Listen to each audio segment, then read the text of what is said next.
afternoon, everyone. Welcome to this afternoon's training, Supporting Your Little Self-Worth. My name is April Starr, and I'm Director of Training and Quality Assurance for Big Brothers Big Sisters Lone Star. For those of you who are not part of the Lone Star area, we cover North Texas, West Central Texas, and the greater Houston area, so we cover a very large portion of the state. But these trainings are targeted at bigs all across the state, so I'd love to welcome all of you guys who are joining us from Central Texas, South Texas, Gulf Coast, El Paso, Lubbock, Panhandle. I think I've hit everyone. A little bit of housekeeping before we get started. You'll see in the top right-hand corner of your screen where you have your control interface that there is a little orange-looking kind of hand. That is the raise your hand option. If you raise your hand, it will get my attention and you can ask questions. I do have everyone muted for now so that we can avoid background noise. But when we get to the town hall at the end, where I'd love for us to have some discussion and to take questions, I'll unmute everyone so that we can communicate freely. And until then, please feel free to type in the chat box any issues or questions that you might have as we go along. And with that, we're going to go ahead and get started. What we're going to cover today are adverse childhood experiences, trauma-informed approach, self-worth and how to promote that in your little, resiliency, how resiliency and self-worth are related, how to build resilience, positive coping skills that we can learn, behavioral change, the steps of that, what it looks like, positive youth development, and then we're going to have a town hall discussion at the end where, as I say, I would love for us to ask questions and to share experiences. If any of you have had experiences related to this with your littles, I would love for you guys to share that with everyone. So what are adverse childhood experiences? These are defined as long-term exposure in childhood to abuse, which includes physical, sexual, emotional, also neglect. It includes different types of household dysfunction, crime and criminal behavior happening in and around the home, parental incarceration, substance abuse around the child, mental illness in the family, violent threats to the mother in front of the child, and anxiety and anger both in the children and around the children in their family. Of course, everyone has anxiety and anger in their life, but we're talking about extreme instances of anxiety and anger where it's extreme anxiety and anger and where it's very, very common.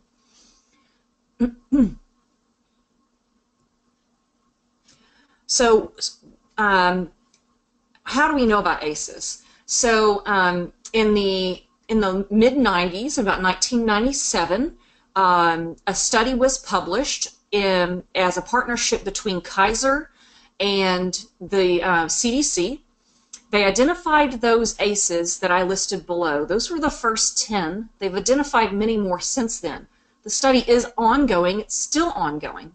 But in 1997, they published the results of a survey of about 17,000 people across the United States. They asked them if they had experienced these adverse events in their life as a child, and they looked at these people's health and well-being as adults, and they compared those numbers of adverse childhood events to their outcomes as adults. And what they found is a link between adverse childhood events and health and wellness issues as an adult. So this is because when you face adversity in your life, stressful situations, not very positive situations like the ones that we just mentioned, your body goes into fight, flight, or freeze mode. And this is when the amygdala in your brain turns on, and the amygdala triggers your adrenal glands that release a hormone called cortisone. And cortisol, sorry, not cortisone. Cortisone is related to cortisol, but it's not the same. Cortisol, which is the stress hormone in our body. And so cortisol tells our body that we need to fight, we need to run away, or we need to freeze and be still and hope we're not noticed. So this comes from evolutionarily when we were, out on the savannah, hunting animals and things like that, worrying about becoming prey to large animals. So our bodies still have these chemical reactions in them. And what happens when children are exposed to continuous ACEs is their body is flooded with cortisol their entire childhood. And that has some specific effects on the body and the brain. On the brain, it causes disorganized thoughts, because it causes disorganized reaction patterns in our neocortex, which is the front part of our brain, which is where we do all of our conscious thought and logic and things like that. Happens in the neocortex. So that gets a little bit scrambled. It also affects how our it also means that our body is used to being turned on all the time. So it means that it causes the brain to be hyper vigilant and expect to have danger to respond to all the time. So it's kind of like living in a constant state of fear. Not kind of, it can become living in a state of constant fear, which means lots of anxiety, right? And it also means that reptilian brain at the back of our brain that is our automatic response to things is turned on all the time. It also means that the connection between the back of the brain and the front of the brain is not consistent or reliable, and so we have trouble thinking things through before we react to them. So we become hyper vigilant and overreactive to situations, and may become impulsive and not make good decisions because our brain is not allowing us the time to have any sort of logical thought and decision making about an event. And on top of that, our logic and decision making may be more disorganized anyways. Some other general things that can do to the body as children, if their body is bathed in cortisol while they're growing up, it can stunt the development of the immune system, which means that they will have a weakened immune system their entire lives. A lot of children who face a lot of adversity in their childhood, once they're adults, will have severe allergies, and this is because their immune system didn't develop properly. And then they also may have weakened bones because it even blocks the proper density of our bones. When children are supposed to be building thicker bones as they get older, the cortisol actually blocks that process, so they can have more broken bones and everything as an adult. Here's a list of some other things on the screen that can happen because of being exposed to ACEs as a child: suicide, homelessness, house fires. Oh, sorry, advanced. So I'm sorry. I confused myself. These are examples of adversity, other things that a child can experience that will cause this cortisol reaction. So suicide in the family, homelessness, house fires, disabled family member, loss of a job in the family, like loss of an income, the murder of a loved one, a car accident, divorce of the parents. I think certainly we all know that can be a stressful situation on kids, and it's a pretty common one.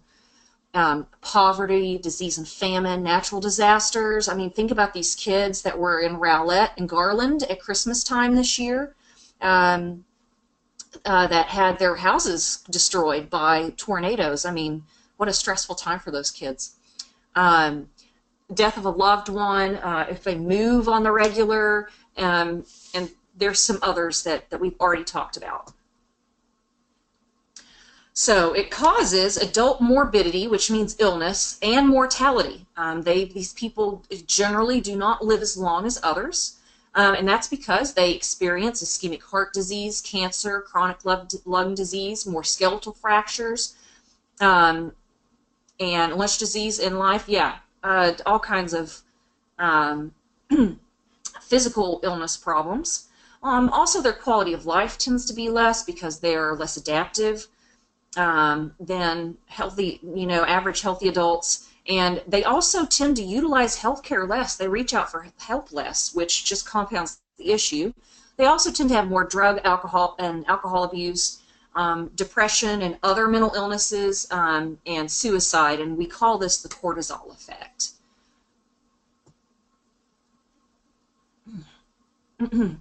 So all of these things can take place in a child, but is this recoverable? Can we change the effect of this cortisol bathing their body as kids? And the answer is yes. With just the help of one supportive adult in the child's life. And the reason is because just having one stable, healthy adult in their life helps take some of the cortisol load off of their body. It helps take some of the stress away. And just because they can share, or that adult can help them be out of the situation, or any number of ways that adult can help take some of the help lower some of the cortisol in their body.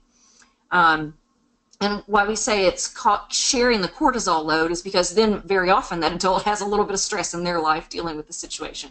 So they're getting some cortisol effect as well. But by that time you're an adult, and it doesn't affect your body the way it does a child because you're done developing. So you can see what we've already talked about there, that hypervigilance, hyperactivity, they are more likely to lie as adults, and it's not because they're dishonest people. It's because like innately, like that's a value, they value dishonesty, or they don't value honesty. It's not because of that, it's because it becomes a coping mechanism for them and a habit. And a lot of times they don't even realize that they're lying or stretching the truth. They're just so used to doing it in order to avoid negative situations, as they did when they're children, that this becomes a habit as an adult. They are very often emotionally disconnected.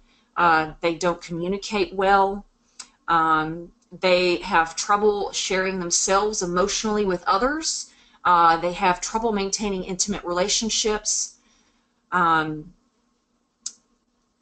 They can confabulate, which means that their mind will remember things incorrectly, and it's not them making things up on purpose. It just really gets confused up there, and that's part of the disorganized neocortex. It's also part of the hippocampus, the part of the brain that talks between the back and the front, not being able to recall memories accurately.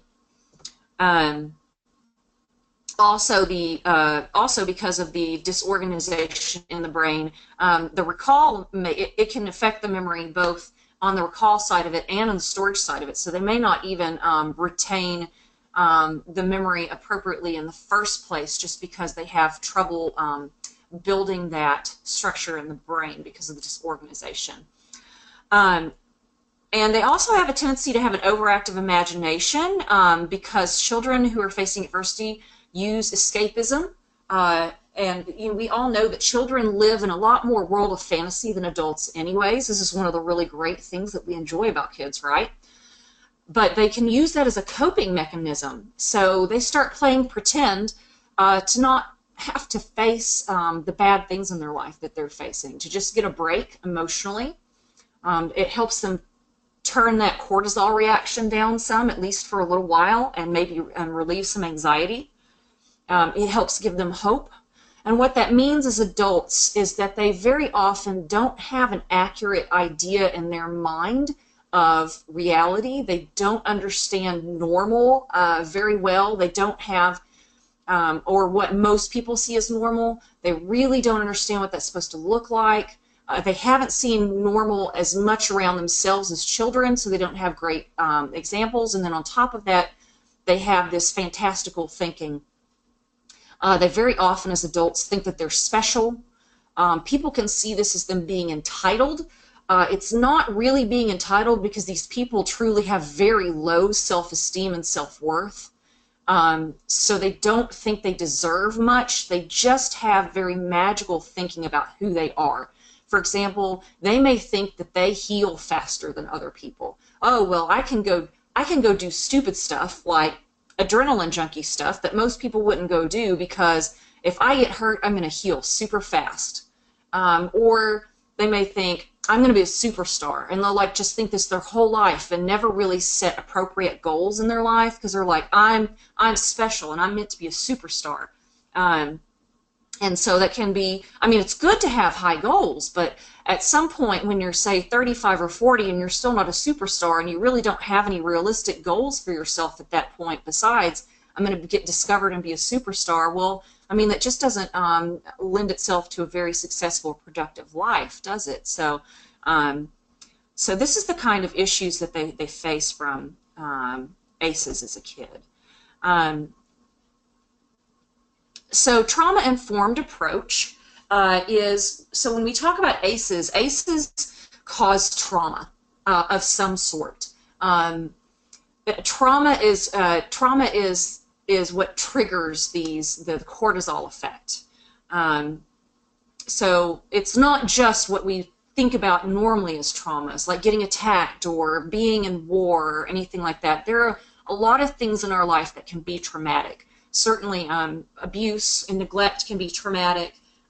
Experiencing your mother being threatened, that was one of the ACEs. I mean, how traumatic is that as a child? Pretty traumatic.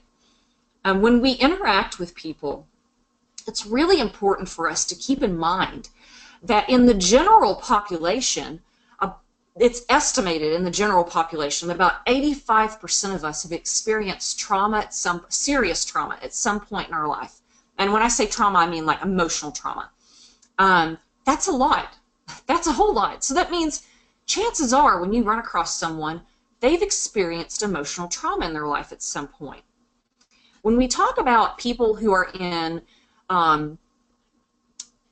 lower income societies or facing mental illness, that number jumps to 95%.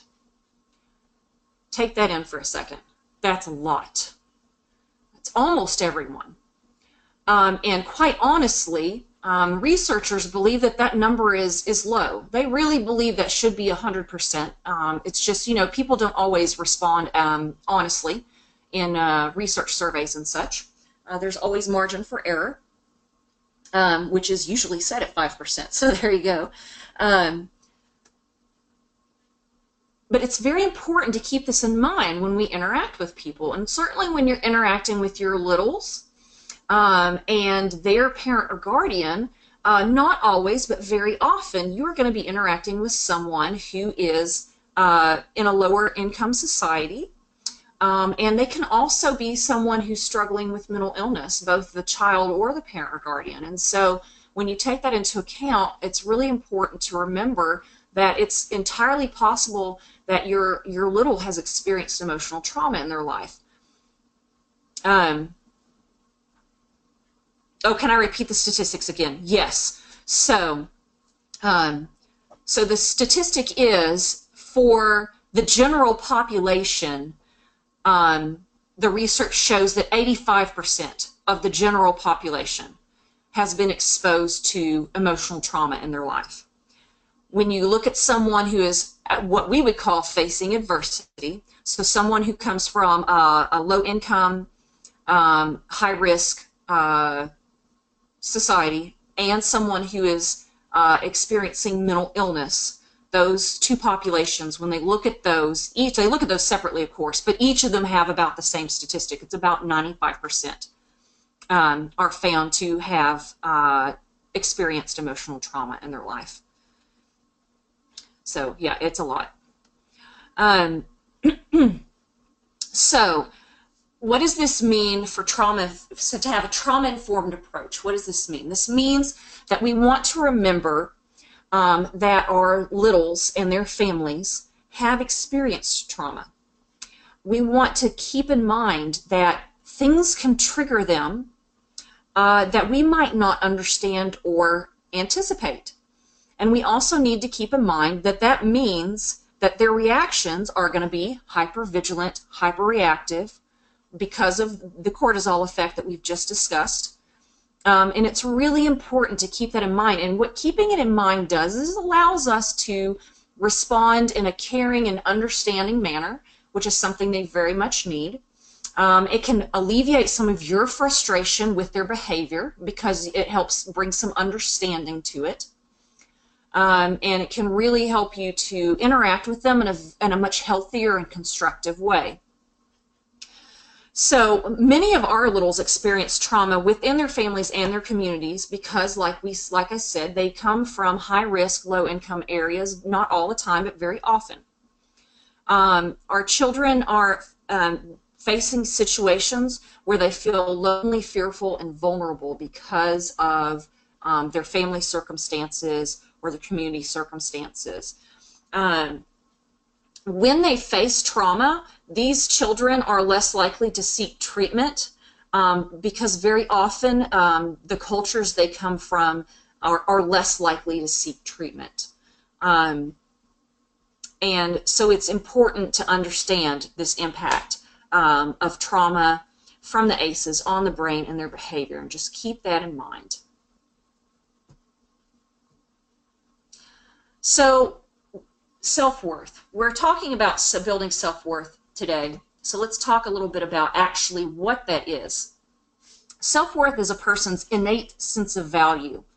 It's not exactly the same thing as self-confidence. Self-confidence is your feeling of competence. How able am I to accomplish things and complete things? Self-worth is separate from your belief in your ability to complete things. It can include that, and it can be influenced by your self-confidence. But your self-worth is your value of yourself, regardless of what you may accomplish and achieve in your life. Just your innate sense of value. I'm a valuable person no matter what. I have worth that goes beyond what I can do for you and give to you. So, but things that can improve self-worth are if a little's academics are good, helping alter their behavior and them having good behavior, which leads to good relationships with others, which makes them feel good about themselves. Having the confidence to try new things and instill that, so building up the self-confidence can help build the self-worth as well. Having good communication skills, which kind of also leads back to we were talking about having appropriate behaviors. Certainly those are linked and can help with relationships, which leads to the ability to make new friends. It's all kind of interrelated. Being able to behave appropriately in a way that doesn't alienate people, being able to connect with people through good communication.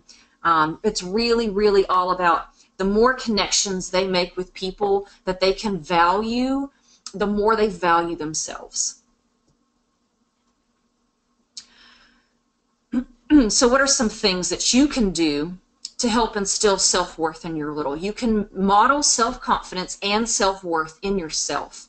That means valuing yourself. That means not putting yourself down in any way around them. And it means acting in a way that shows that you value yourself. So when we let people take advantage of us, or if we don't maintain appropriate healthy boundaries with people, if those things are things that we do when we value ourselves and have self-worth, and so showing those things to your little can help them to model that. Providing love, trust, and hope. It's a big thing. Making sure that your match relationship feels safe to them and that you show commitment to them, and providing support and stability, that all kinds of those two really kind of go together. So making sure that they don't ever feel like you're not a safe person to go to. So this means, kind of showing them some unconditional regard, saying, I'm here for you no matter what. And I'm a safe person, and I want you to feel safe to talk to me about things if you want to. And also showing commitment means making those appointments with your little for your visits, for your outings, or your activities and events that you do together, and making sure that you reliably go to those, that you show up on time, so that they can learn to trust you and learn that there are adults that are stable and reliable. That also leads back to that being that one adult, that only one adult they need that will help take the cortisol load off, be that one supportive adult. Encouraging them to be independent and responsible and comfortable with themselves. This is really talking with them about that is a good way to do that. Giving them opportunities to be independent, giving them opportunities to make good choices. Those are all things that work well. Showing them how to communicate with others and problem solve effectively. This helps increase their sense of competence. And so when we do that, it's really good. I mean, first of all, you model good communication skills for them. Communicate well with them. Communicate well with their parents. Excuse me, or with their teacher, or whoever you know is another adult in their life that you communicate with on the regular. So just modeling communication skills, and then you can also have those discussions about good communication skills and wrap that up with problem solving. And a good way to do this is to literally talk them through good problem solving. We don't want to tell them this is what you should do, or you should have done this instead. We really want to lead them through the problem solving process and decision making process, because a lot of these kids, because of what's going on in their brain, because of the cortisol, they never learn good problem-solving skills or good decision-making skills. In fact, when we go back to talk about when we were talking about what happens as an adult, and when we talked about how, like, you know, they may have fantastical thinking as adult, and they may not have good memory, and they may lie, and they may confabulate. Another thing that happens with these adults is they very often have not very good decision-making skills and not very good problem-solving skills, and they have trouble setting goals, and they have trouble reaching goals because they can't even problem solve to the point where they can create achievable steps for themselves from their starting point to their ending point in a goal. And so they may say, and it can be as bad as like even everyday tasks, like I'm going to clean the house today. Well, what does clean the house today mean? They may start with, I'm going to take out the trash, and get no further than that because they have trouble logically sitting down and thinking what needs to be done. I have seen people who are experienced great trauma as children who really have not resolved that as adults, that literally can't even complete tasks as simple as throwing something away in the trash can without being sidetracked and like ending up leaving the trash someplace not in the trash can, like on the counter or on a table or something. And when you bring their attention to it, they're like, oh, like they even have trouble understanding they're not completing tasks because they weren't shown that as children, and then they've got that disorganized thinking from the cortisol load in their brain. So teaching these kids to problem solve step by step is very important. And being a stable, successful adult, you are really in a great position to do that for them. So let's say your little had someone skip them in line and they pushed the kid down and then they got in trouble, got detention. So let's talk about what happened with detention. So Jimmy jumped in front of you in line and you pushed him down. Could you have done something different? Well, yeah, I guess I could have just let him skip. Well, what would have happened if you just let him skip? Well, he would have been in front of me. Okay, so how would that have affected you? Well, it made me angry. So what could you have done with your anger instead of pushing him? well, I could have told somebody, or I could have walked it off, or, whatever they tell you. Or you could say, what if you had told the teacher? What would have happened? So don't give them the answers. Ask them questions, and ask them leading questions. But don't answer for them unless they just get to a point where they really, really, really don't have an answer. You've given them time to answer. Give them plenty of time to answer. Think about it. Answer thoughtfully. And if they're really just stumped, then you can offer some suggestions. Well, how about this? What if you had done this? What if you had done this? And still lead them through that process of making them think about what the outcomes are themselves. Because this teaches them that actual process of problem solving and decision making. So also displaying how to successfully handle negative thoughts, feelings, and behaviors, and how to recognize those and express those. When kids experience nothing but negative thoughts and behaviors, and often they experience in their family a lot of negative thoughts and behaviors, and not a lot of positivity or hope, that becomes normal to them, and they may not even realize that it is negative thoughts, feelings, and behaviors. They might not even recognize that. And so it's important to help them recognize that by offering them alternatives of behavior and thought, just bringing their attention to it. Talking about different ways that you can express your feelings in a healthy way, different ways to express, to relieve feelings in a healthy way. For example, meditation, guided imagery, progressive muscle relaxation, taking a walk, exercise. I mean, exercise is great stress relief and great way to get your feelings out. Let's talk about some other ways to get feelings out. The arts. Some kids really engage with drawing a picture about how they feel, or playing something on the piano about how they feel, or singing about it, writing a little song, writing a poem. These are all positive ways that you can give your little to get negative thoughts and feelings out of them.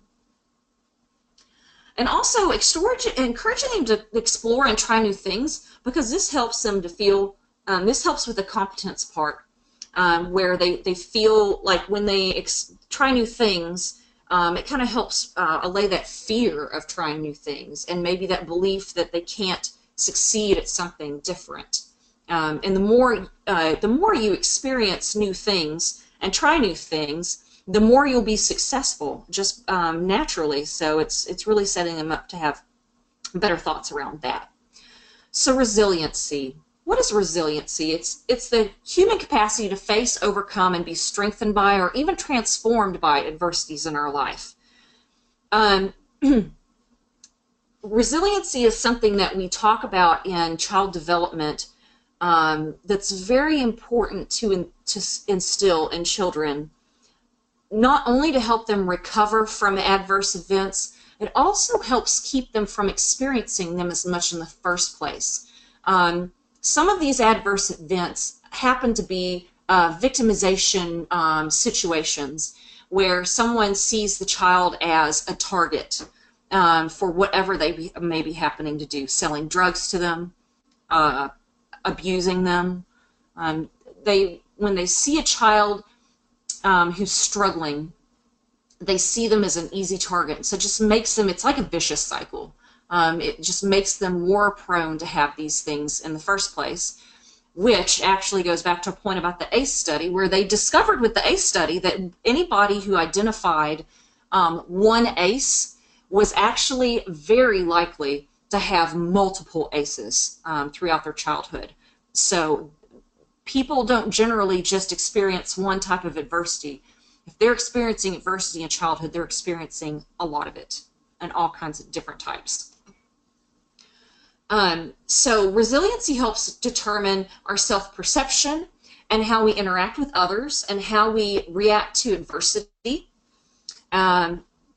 which, as you guys know, really can determine a lot of outcomes in your life, because we're all going to face adversity in life. I mean, that's life.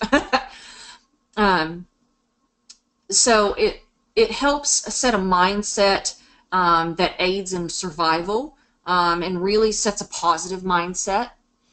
And it helps us to learn from failures, and it also helps us to learn when to ask for help, which is very, very important, because we've already said that these kids we serve and that we volunteer with, that we have in our lives, are very often coming from cultures that discourage reaching out for help, and also are in situations where it might not even be cultural, it just happens to be the situation that they're in discourages them from reaching out for help. Because, I mean, imagine if a child is being abused at home, their parent is not going to encourage them to reach out for help. Their parent is going to encourage them to keep their mouth shut.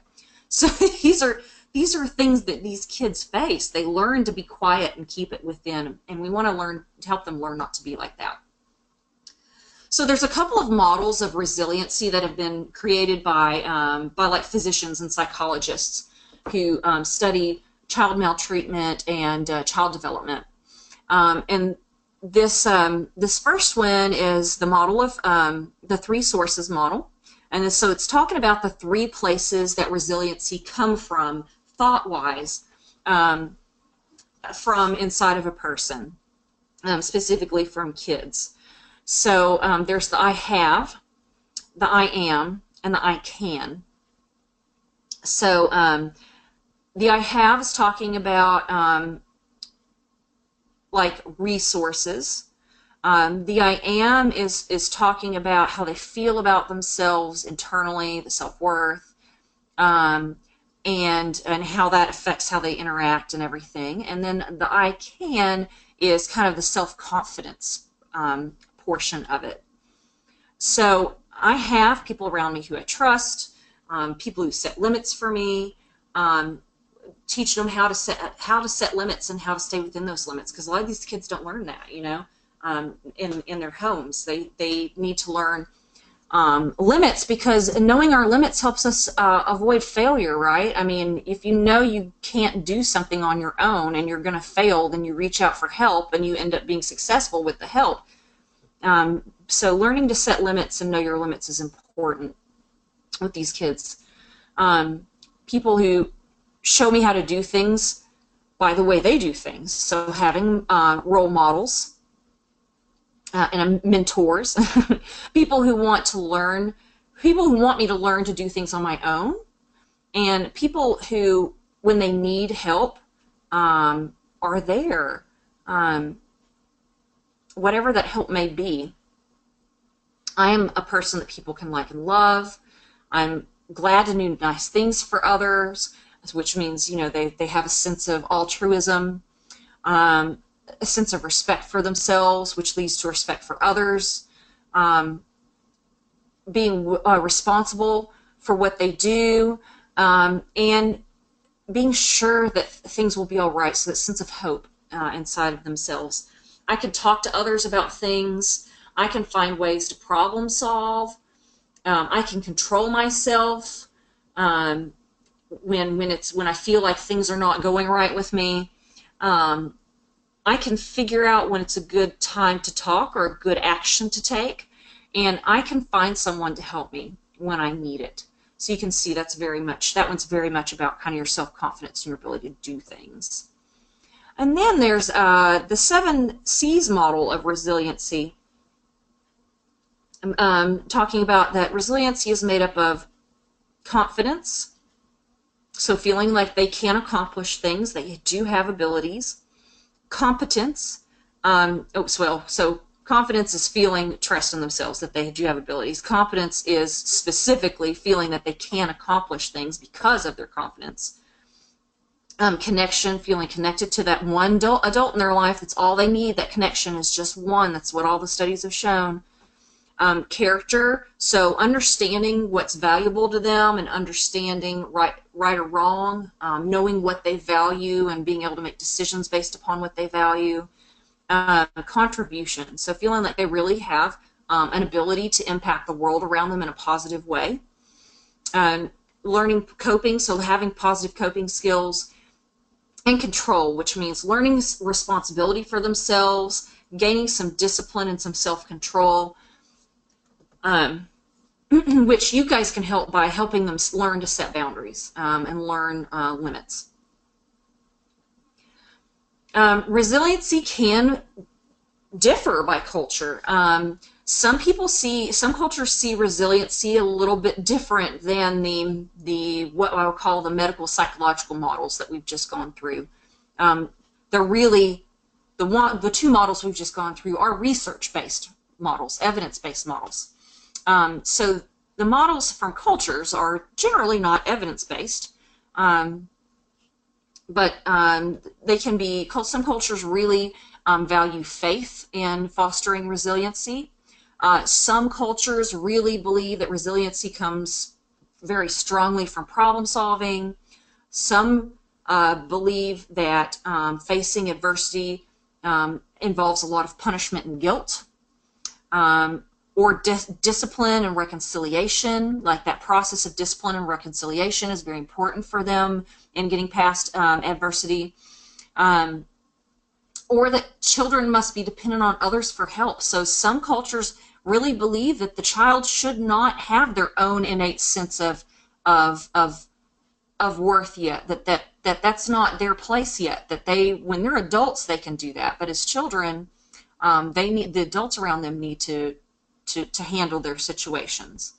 And then there's the autonomous and self-reliant mindset, which really autonomous and self-reliant, when we're talking about this, yes, the evidence-based ones encourage autonomy and self-reliance, but when we're talking about this culturally, we're talking about when they take it to a little more of the extreme where kind of the opposite of the children must be dependent on others. Well, they think the kids should fend for themselves.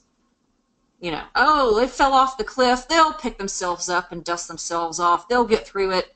Yeah, that kind of attitude. So really the evidence-based models kind of like take the middle road between those two. So when we're talking about the resiliency varying by culture, we need to keep in mind that our littles may seem resistant to us helping them. They may feel very connected to these forms of resiliency that may not, you may see as not healthy. And so they can end up pushing your buttons or trying to push you away or make you feel uncomfortable. But don't let that affect you too much. Try to keep the perspective and keep showing them unconditional support, and just keep using the techniques that we've already talked about, because it will help. So self-worth and resiliency have been shown to have a positive correlation. So when children have a high sense of self-worth, they tend to be more resilient. And when we go back to talking about kids being victimized, I think that kind of makes sense when you think about it in that context, especially. Child predators tend not to go after kids that have a lot of self-worth and self-confidence, because they don't have a lot to offer those kids. And child predators groom the children that they victimize by offering them things that hook them into a relationship with them. So when they can't really offer them much externally, it makes them less likely to be victimized. So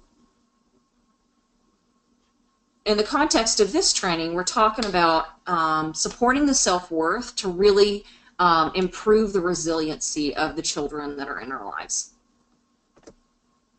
It's going to help them overcome that adversity. Well, oh, there we go. Now we're clicking. So how do we, what are some specific things we can do to build resiliency? Your little needs to be seen for who they really are versus through the lens of their behavior. So this goes back to self-worth. Your value doesn't come from what you do for me or how you interact for me. Your value comes from your innate value as a person. So we want to try to emphasize that with our littles and remember that when their behavior may not be ideal or pleasing, that we need to remember their innate value and communicate that to them. So we can offer our littles positive human connections, support, and love. We can offer them being trauma-informed so that you're understanding and patient. And also, so you can help avoid triggers. We can offer them empowerment. You can do this. You have the ability to do this. I have confidence in you. Have a no judgment zone, which is that unconditional regard I was talking about. Yes, you're going to mess up. Yes, things, you're going to make mistakes, but I value you anyways. I'm always going to be here anyways. And you can always come to me and talk to me. I'm not going to judge you when you come to me and talk to me about things. It's very, very important with these kids. Having high expectations, because children will live up to or down to the expectations you set for them. They've actually done research on this. There's a tendency when dealing with children who have faced adversity to think, well, poor guy, he's had a rough life, so I can't really expect him to do this, or I can't really expect him to do that. Or, well, he's faced adversity all his life, so, those outcomes for adults, those bad outcomes, he's going to have all of those, so let's just prepare ourselves that he's going to lie a lot and be avoidant and not have good relationships. And so we want to avoid that mindset. We want to continue to have high expectations for these kids. We want to express those expectations to them, and we want to empower them, going back a couple more points, to live up to those expectations, because they will. If they have consistently high expectations from adults that they trust, they will live up to those expectations. Don't lecture. Instead, guide them to draw their own conclusions, just like we were talking about earlier, taking them through that problem-solving and decision-making process. Build trust with them. We talked about being consistent, being trustworthy, being on time, trying not to disappoint them if we can avoid it, just by following through with what we say. Listen to them. Just listen. Just sit there and let them vent if they want to. Modeling healthy boundaries. So this helps them to get an understanding of what is, quote, normal, what's healthy, since they might not be experiencing that at home. And also teaching positive coping skills, because this will help them, positive coping skills will help them bring that cortisol level down in their body. So let's talk about some coping skills we can teach them. These are actually coping skills that therapists use with people all the time, and it works for kids too. If you've ever gone to therapy on the regular, and your therapist talked to you about coping skills, you've probably seen these.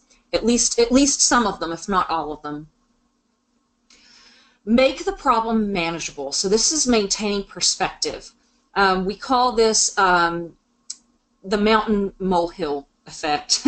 So since they're hypervigilant and hyperreactive, very often these kids can make a mountain out of a molehill. And we want to help them maintain perspective.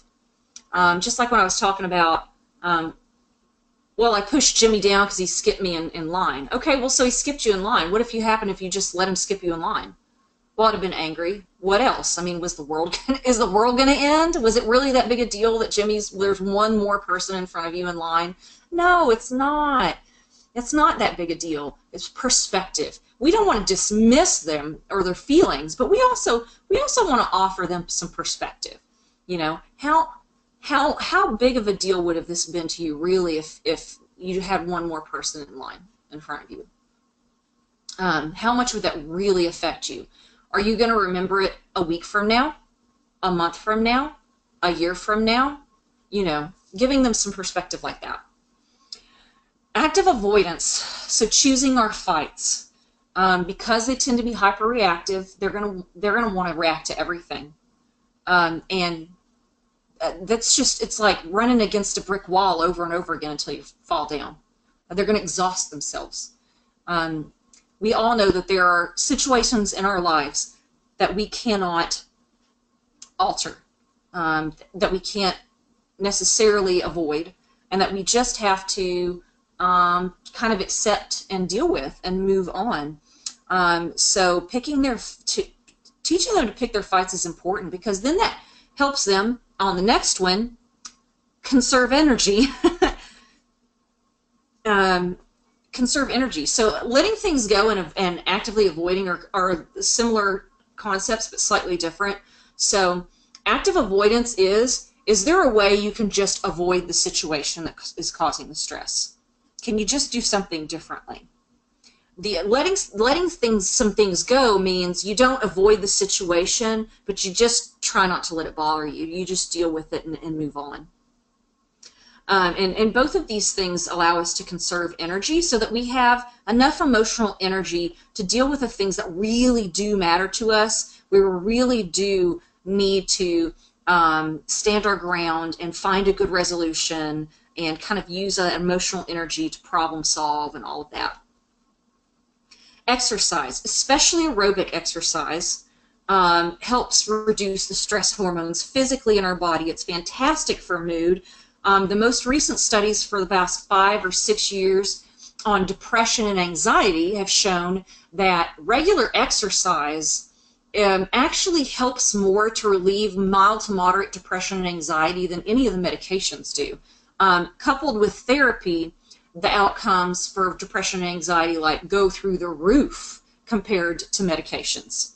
So it's really important to emphasize exercise. When I say aerobic, we're talking about like walking, running, riding a bike, basically anything besides resistance training, like lifting weights. Lifting weights is good. Resistance training is good because it builds muscle, and it's great. But getting the heart rate up releases endorphins in our body. It raises the serotonin and dopamine levels in our body, which are our feel-good chemicals. Which also help regulate our sleep patterns, which also in turn help regulate those chemicals. So it's actually, instead of being a vicious cycle, it's a positive cycle. Exercise is, so especially the aerobic, getting that heart rate up. Relaxation. So we're talking about meditation techniques. I would encourage you to Google some relaxation and meditation techniques, because there is just an awful lot of them out there. I could do a whole training just on that and still not cover all of them. I mean, it's really just a matter of looking things up and seeing what works for you and seeing what you think would work with your little the best. And really, I mean, there's, like I said, there's progressive muscle relaxation, there's guided imagery, there's traditional meditation where you just clear your mind and you breathe. There's yoga can be on here. Yeah, just all kinds of good things. And then there's instant vacation. So the instant vacation is kind of like when we're talking about the kids escaping reality through their imagination. Well, that's okay every once in a while, but when they do it too much, then it's not healthy. And also, a more healthy way of escapism is not to go into your own mind to distract yourself necessarily, as it is to do something outside of yourself that will be an instant vacation that will engage your mind. You do want to engage your attention away from what is causing the stress. But you want to do that in a positive manner. Reading a book is a good way of doing that. Maybe them sitting down and playing a video game that they really like for a little while. Going over to a friend's house to play. Anything that's really going to, doing a crossword, playing trivia, anything that really engages the mind specifically will take them away from that stress and allow their cortisol levels to drop.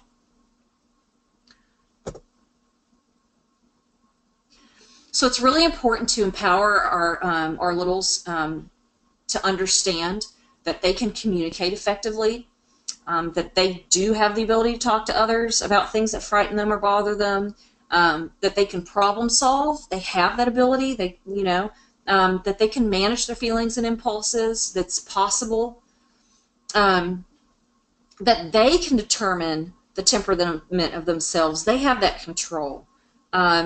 And we can teach them that by teaching them techniques like we were just talking about, the coping skills, and also then sitting after we use those coping skills to calm ourselves down and get to the temperament we want. Then we think about what brought us to that point of of being stressed out? What brought us to that point of being upset, wanting to react?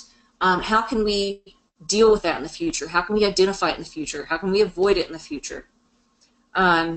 Seeking trusting relationships. We want to encourage them to seek trusting relationships where they feel like they can share their concerns. But we want them to encourage them to do that in a healthy manner. We don't want them to just go out and trust any old person, because I think we all understand that does not always have positive outcomes.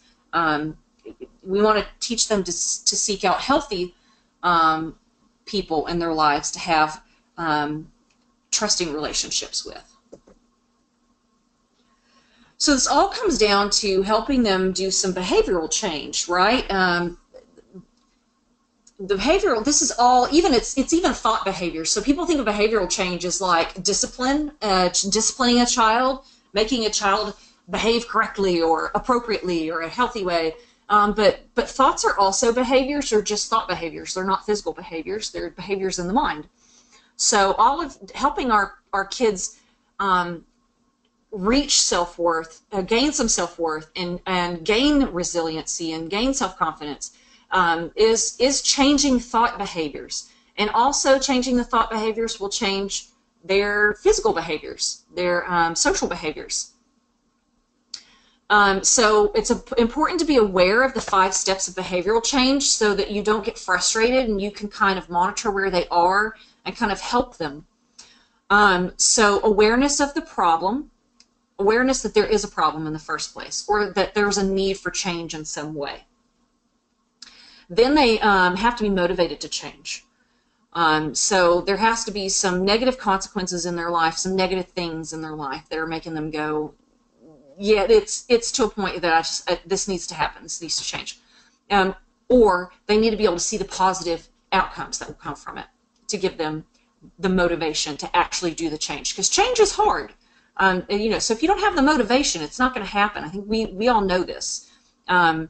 Learning skills to change. So this is a lot of what we've been talking about already, is you helping them learn the skills to change their thought behaviors and their social behaviors. And then once they start learning that, they're going to go through trial and error. Everybody does this in behavioral change. 2 steps forward, 1 step back is what I say. So it's really important for you to understand this portion of it so you don't get frustrated and you continue to support them through this behavioral change. And so if they have that support through the trial and error process, they will become successful and absorb the new behavior. The new behavior will stick. When they fail, generally, when people fail to implement behavioral change, is usually not having the support during the trial and error phase. They get frustrated when they have the error parts, the 1 step back, and they give up. That's generally when people fail.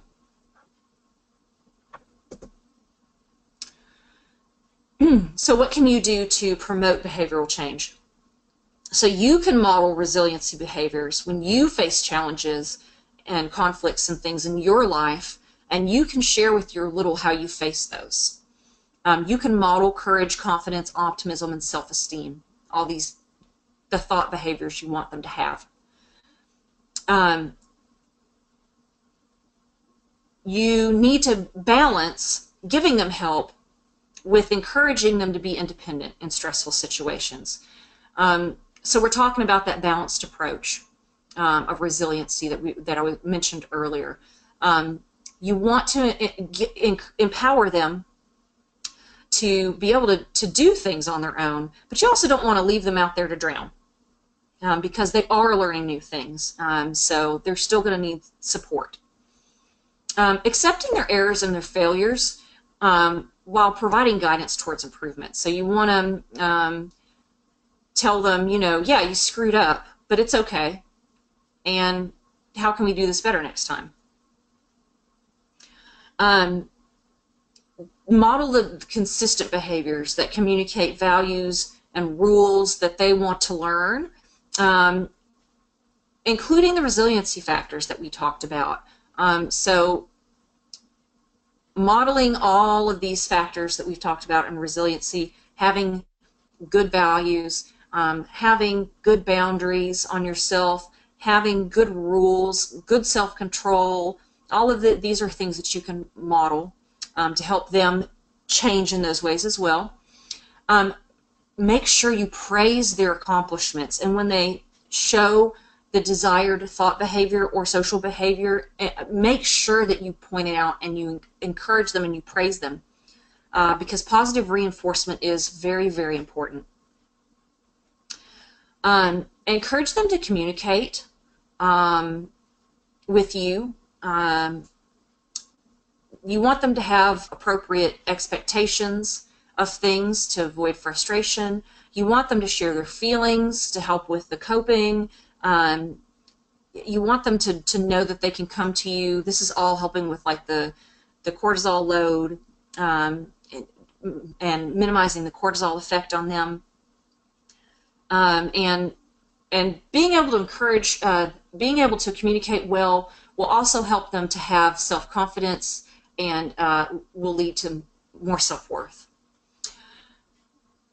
And when they do make mistakes, it's important to explain that there are consequences to mistakes, because that is the reality of life. There will always be consequences to our mistakes. There will always be outcomes.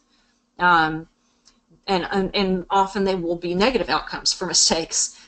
But let them know it's okay to fail, and that doesn't mean that you're going anywhere or that you feel any differently about them. It's okay to make mistakes. Everybody makes mistakes. Our mistakes don't define us. How we react to our mistakes define us. That's a great message to give to them.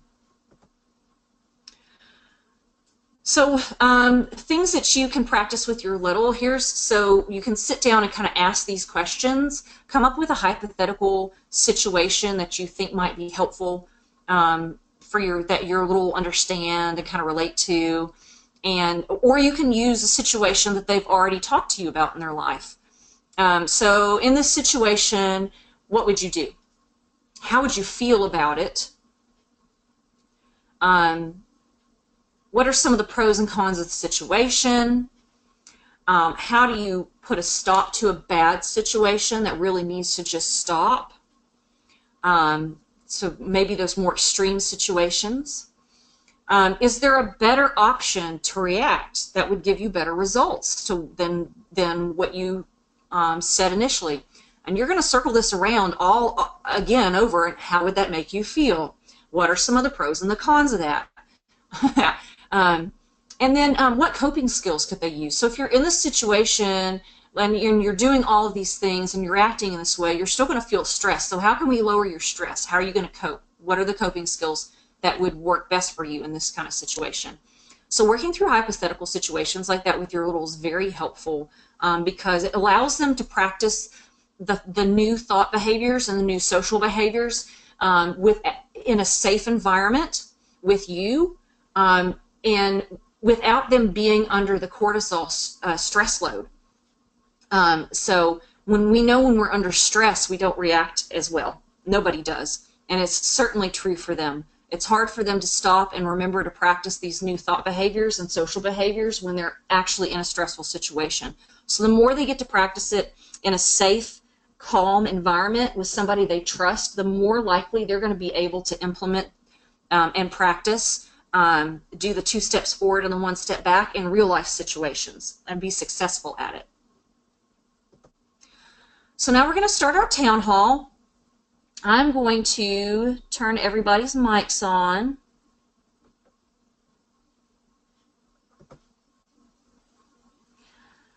And I would love for you guys, if anybody has had experience with situations where you're talking with your little about self-esteem, self-worth, self-confidence, building resiliency,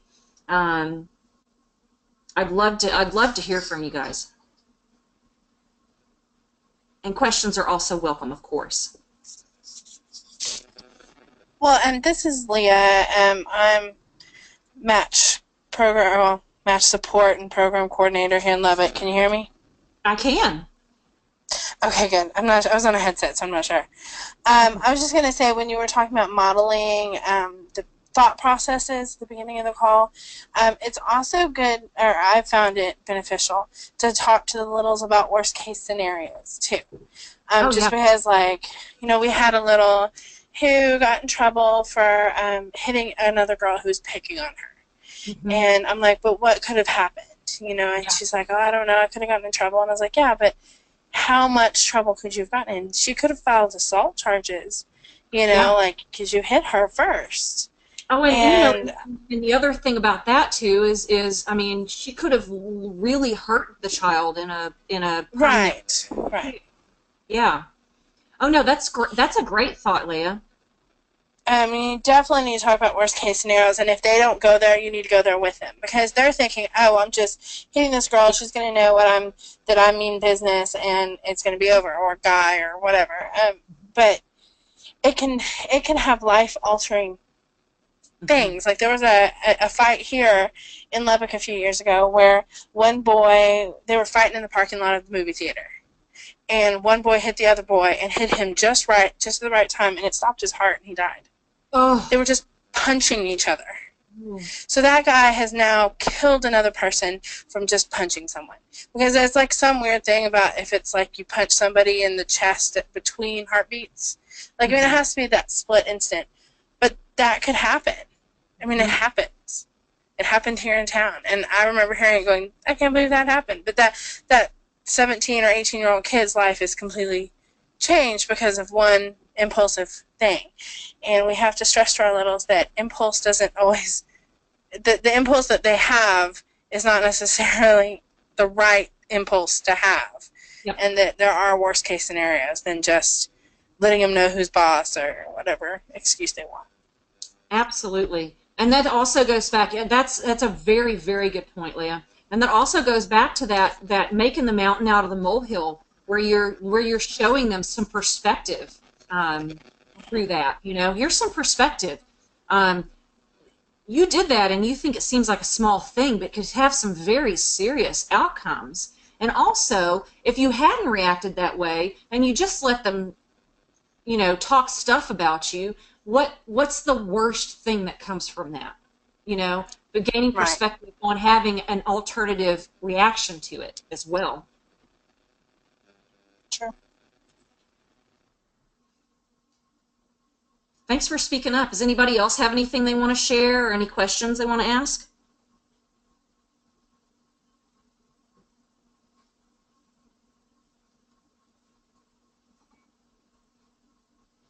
I'll wait just a little bit longer. Oh, there's a typed one. Let me open the chat up.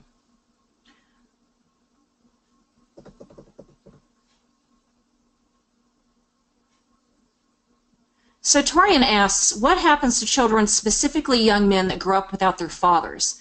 Does this count for an adverse experience?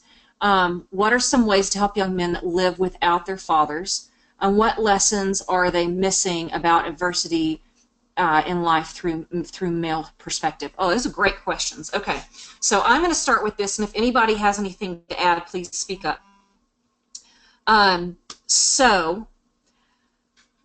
Yes. The original ACE study did not identify losing a parent as one of the ACEs, but further ACE studies did identify that as something that is an adverse childhood experience that can bring about this whole cortisol effect and everything. And it doesn't matter how they lose that parent. It can be through abandonment or death, divorce, just whatever, when they don't have that. And it doesn't necessarily, it's not specific to the father, it's either parent, is what the studies have studied. So it absolutely does count as an ACE.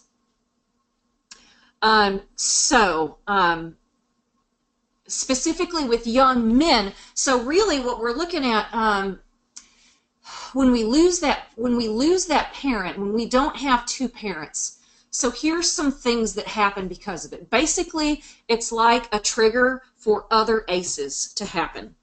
So when you're missing, so let's focus just on the dads.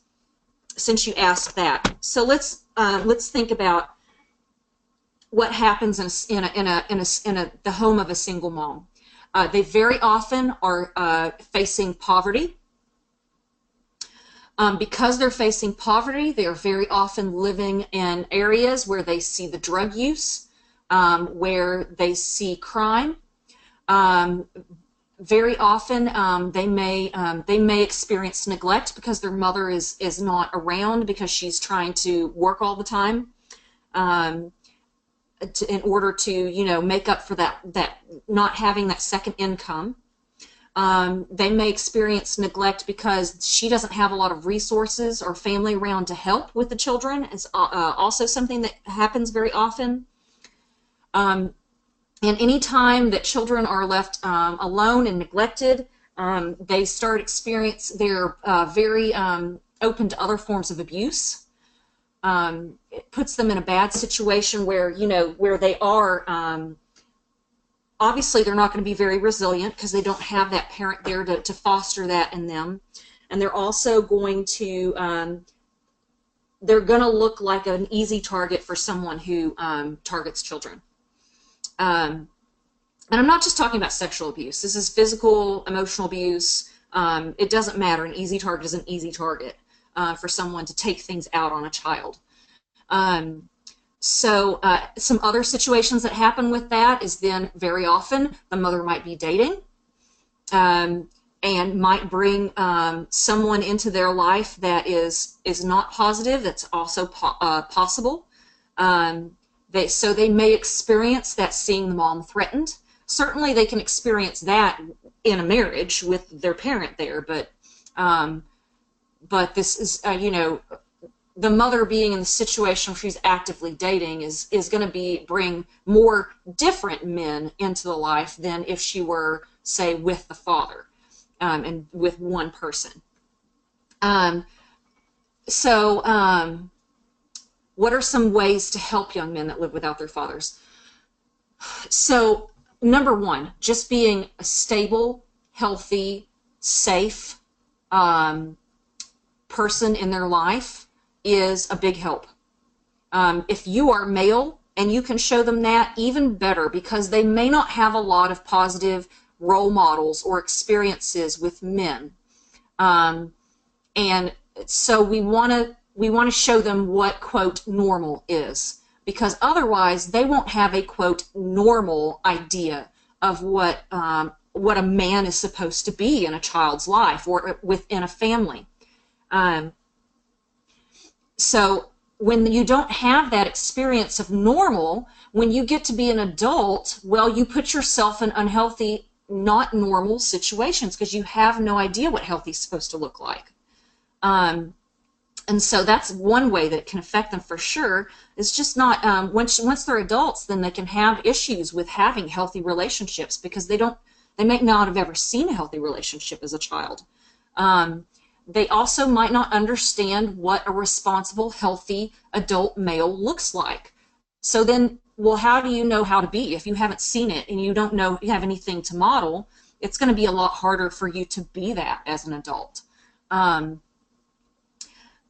So being that in a child's life is a huge, huge factor.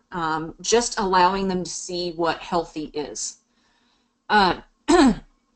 Spending time with them is a big deal because when they're in a single parent household, a lot of times like I said, they don't get a lot of face time with the parent that they have left because that parent is so busy just trying to meet their basic needs. And so having an adult in their life that will spend time with them is huge. And spending time with them shows them that they're valuable. It helps instill that self-worth.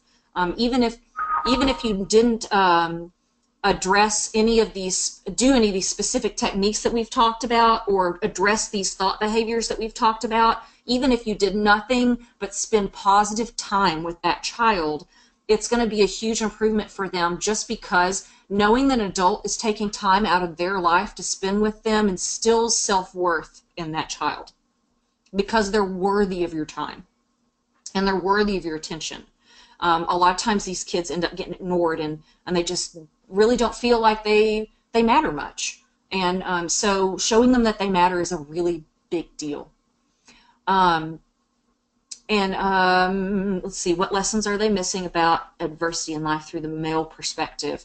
Well, like I said, so they're norming themselves to the gender. So if it's a male child and he's missing the male in his life, he's not able to norm himself to what a healthy male is supposed to look like. So they're missing specifically that. And so they are going to have struggles being a healthy adult male. So all of those negative things, there's all these negative things that come from that, not being able to be not knowing what a healthy adult male is. So that can mean that they could get in trouble with the law as an adult. It can mean that they would have trouble maintaining relationships as adult, most specifically intimate relationships. Even more specifically, intimate relationships, romantic relationships. And yeah, so it can really affect those very specifically. The other thing that can happen, if you look at it from another perspective, is if it's a female child missing the adult male in their life, the father in their life, then they don't understand what a healthy, intimate relationship is. And honestly, it doesn't matter if that child ends up being gay or straight when they're older. They don't understand they don't get to see what a healthy, intimate adult relationship is. And they don't know what to expect. Certainly they won't know what to expect from adult males, for sure. But let's say even a girl grows up to be gay, she'll still not understand what a healthy relationship with another woman should look like. Much less if she were straight, she wouldn't understand what it should look like with a man. But also, from that perspective, they just don't know what to expect from a healthy adult male. What's normal? What's normal in an adult committed relationship where you have children and you're taking care of needs and you're fostering growth and self-confidence and all these things. They're gonna miss at least half of that by being down a parent and being down a dad. And I think when we're looking at gender norming in our society, then they're going to miss out on some male gender norming. So what can that mean as an adult? It could mean that they don't, as an adult, that they don't value our traditional male gender norms here in our culture and like in the United States. It could mean that they don't even understand it. But most of the time, I mean, a lot of times it doesn't. And now that does not mean that they're going to grow up and identify as a different gender or anything like that. It just means that they're gonna struggle emotionally with that. They may have trouble interacting with that gender as they get older, just because they may not understand it as well and may not have been exposed to it as much. Certainly not on the intimate level that you are when you're with a parent growing up. So, our parents are very, very important for our development. And you can have male teachers all day long, and that's great, and that is a substitute in some respect. But that's also within a very structured environment, and it's very important to have that influence and to have that experience in an unstructured, very social environment. Because as kids, they're not going to be able. They're not going to be as likely to extrapolate that experience at school all the way across their life to all kinds of situations. So they need that experience of a male adult across all different types of situations in their life, so that they can apply that to all different kinds of situations in their life as they grow up. Did that does that even remotely answer what you were asking? And does anybody else have anything to add to that for Torian?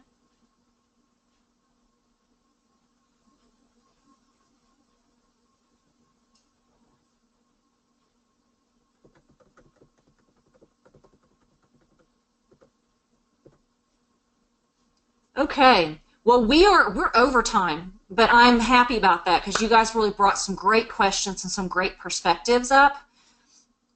So we're going to go ahead and wrap it up. You guys are going to get a survey coming to you. I would very much appreciate it if you would complete that survey. We are going to be producing more of these trainings. They will probably start back up in about September or October. We're going to start planning them next month. And they will continue, on after that. We'll continue the same format where we do the second and fourth Thursday at lunchtime to kind of accommodate everybody, and we'll repeat topics like we have been doing for these, so that everybody has a chance to attend. If you know anyone who is interested in joining these trainings, I don't care if they're affiliated with Big Brothers Big Sisters or not, please pass along the link in the emails that you're getting. It's the link to sign up for email alerts for our trainings, and I would very much like people to join that email list so that you can find out about what's coming up. So thank you very much for joining us today, and we'll see you next time.